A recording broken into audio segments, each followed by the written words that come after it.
Vėl atėjo ta diena, kai pririnkau dar visą šūsnį negirdėtų ir įdomiausių faktų, kurie jūs nustebins. Na bent jau tikiuosi. Šį epizodą remia Baldai 1, bet apie juos vėliau. Dabar pradėkime nuo pirmojo fakto. Daktaras Richardas Batista besiskirdamas su savo žmona pareikalavo labai keisto dalyko. Na, vieni reikalauja namų, automobilių ar kitokio turto. Jis pareikalavo žmonos grąžinti jo persodintą inkstą. Santuokoje sušlubavus žmonos sveikatai vyras vieną savo inkstų buvo sutikęs persodinti. Tačiau skiriantis jis pareikalavo inkstą grąžinti arba sumokėti jam $1,5 milijono $. Teismas, žinoma, tokį vyro prašymą atmetė ir įvardijo tai kaip negrąžinamą dovaną. Viena marketingo kompanija Tokijoje nerūkantiems darbuotojams sumanė padovanoti priedą. Kadangi jie darbo metu neina parūkyti, kasmet prie jų atostoginio laiko pridėjo po 6 dienas. Tai paskatino didelę dalį darbuotojų mesti rūkyti. 2016 Kazachstano oro uoste buvo sulaikyta moteris iš Naujosios Zelandijos. Pareigūnai galvojo, kad jos šalis išgalvota ir neegzistuoja. Moteris turėjo įrodinėti ir pasakoti, kur ji yra. Jos pareigūnai paprašė šalį parodyti žemėlapyje, tačiau kazachstaniečių žemėlapyje Naujosios Zelandijos nebuvo. Ji į Kazachstaną buvo praleista tik, kai jos draugai sumokėjo kyšį ir nupirko naują vizą. Mėnulis yra vienas tamsiausių objektų Saulės sistemoje. Jei pavyzdžiui Žemės palydovas būtų Neptūno mėnulis Tritonas, jis mums šviesą atspindėtų 7 kartus ryškiau. Mėnulio albedas, tai yra gebėjimas atspindėti į jį krintančios spinduliuotės srautą, yra tik 12%. Tarptautinė kosmoso teisė numato, kad kosmosas yra bendra visos žmonijos nuosavybė. Dėl to teritorinių pretenzijų į jį ar į jame esančius objektus žmonės reikšti negali. Taip buvo numanyta pagrinde dėl to, kad šalys nesugalvotų kolonizuoti kosmose esančių teritorijų arba naudoti tų erdvių karinėms reikmėms. Dėl to, kai amerikiečiai nusileido Mėnulyje, jų teisininkai turėjo paskelbti, kad vėliavos įsmeigimu amerikiečiai nebando kolonizuoti Mėnulio teritorijos. Žmonės pasirodo yra tropiniai gyvūnai. Mūsų evoliucija sukūrė kūnus, kurie skirti gyventi karštomis ir drėgnomis sąlygomis. Na, dėl to, kad didžiąją dalį savo evoliucinio laikotarpio praleidome karštame klimate.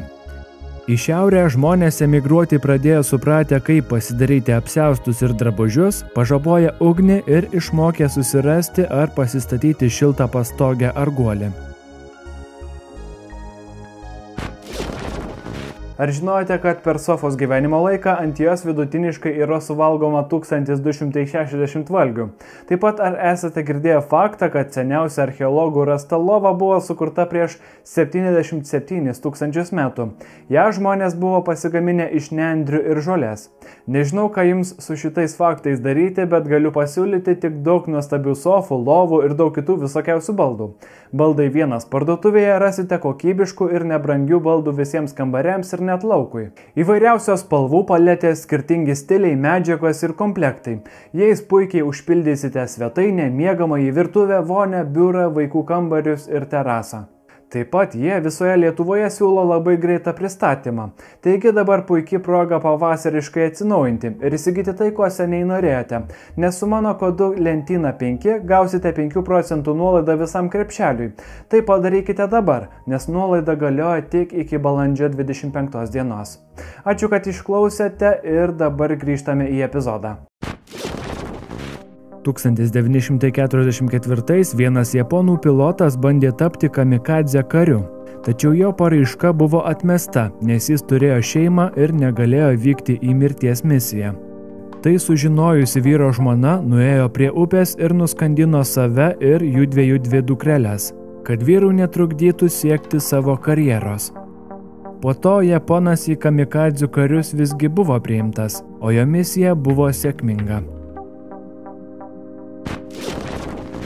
9-ajame dešimtmetyje San Franciske viešajame transporte siautė gauja, kuri pjaustydavo sėdynių apmušalus. Transporto kompanija nespėdavo samdyti siuvėjų, kurie tas kėdes tvarkytų.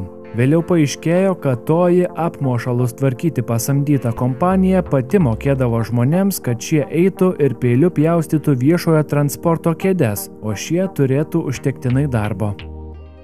Pasirodo, tai senas triukas, kurį kai kurie taiko iki šiol. Kontraktus turinčios kompanijos kartais samdo benamius, kad šie pasamdžiusiai kompanijai ką nors sugadintų. Labiausiai paplitę daužyti stiklus, gadinti dažus ar kitą inventorių, už kurio tvarkymą samdoma kompanija būtų atsakinga. Atrasta 3200 metų senumo lentelė papasakojo apie egiptiečių darbo ypatumus. Ant jos buvo surašytas darbuotojų lankomumas, taip pat surašytos priežastys, kodėl darbuotojai į darbą neatėjo. Viena iš dažnų priežasčių buvo žmona arba dukra kraujuoja. Tai reiškia, kad joms tuo metu buvo prasidėjusios menstruacijos. Tuo laiku vyras turėdavo likti namuose ir padėti joms namų ruošoje.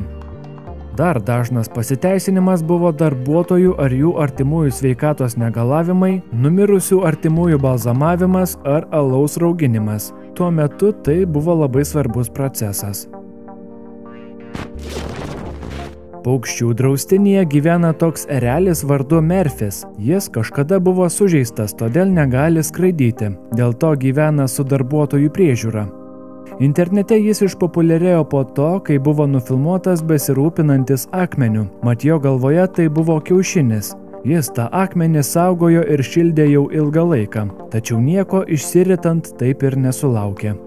Iki kol vieną dieną draustinio darbuotojai išgelbėjo per audrą iš lizdo iškritusi mažą erelio jauniklį. Kilo idėja jį sukeisti su akmeniu ir atiduoti Merfiui. Merfis jauniklį priėmė kaip savo, ėmė rūpintis, smulkinti maistą ir mokyti įvairiausių judesių. Jaunikliui užaugus jis buvo paleistas į laisvę. Holivudo žvaigždžių alėjoje vieno žymiausio boksininko pasaulyje Muhamedo Ali žvaigždė yra ne ant žemės, o ant sienos. Mat, sportininkas nenorėjo, kad jo šventą vardą žmonės tryptų kojomis. Indonezijos mitologijoje tikima, kad orangutanai sugeba kalbėti žmonių kalbą, tačiau renkasi to nedaryti. Neva jei žmonės sužinos, lieps jiems eiti į darbą. 2022 viena moteris į teismą padavė žymųjį UFC kovotoją Conorą McGregorą. Neva plaukiant jachta, kovotojas ją užpuolė ir ėmė mušti, o bėgdama nuo jo moteris susilaužė ranką. Po to vieną naktį kažkas padegė jos automobilį. Po kiek laiko plyta išdaužė moters namų langą. Po šių įvykių moteris pareiškimą atsiėmė ir daugiau jokios informacijos apie tai nebebuvo skelbta. Socialinėje erdvėje sklando gandas, kad Conoras McGregoras yra susijęs su tarptautiniu lygiu veikiančiomis airių mafijomis. Vienas vokietis kasdien turi išgerti bent 20 litrų vandens, kitaip jis mirtų nuo dehidratacijos. 42 Markas Wubenhorstas serga labai reta metabolinė liga – diabetes insipidus. Dėl jos labai dažnai kankina troškulys ir dažnas šlapinimasis. Į dieną tokie žmonės gali prigaminti apie 20 litrų šlapimo. Kūnas nesugeba reguliuoti skysčių įsisavinimo ir labai mažai gamina vazopresino hormono. Ačiū, kad žiūrėjot. Jei sužinojot kažką negirdėto, paspauskite mygtuką patinka. Ačiū Baldai 1, ačiū kontributoriams ir iki kito karto.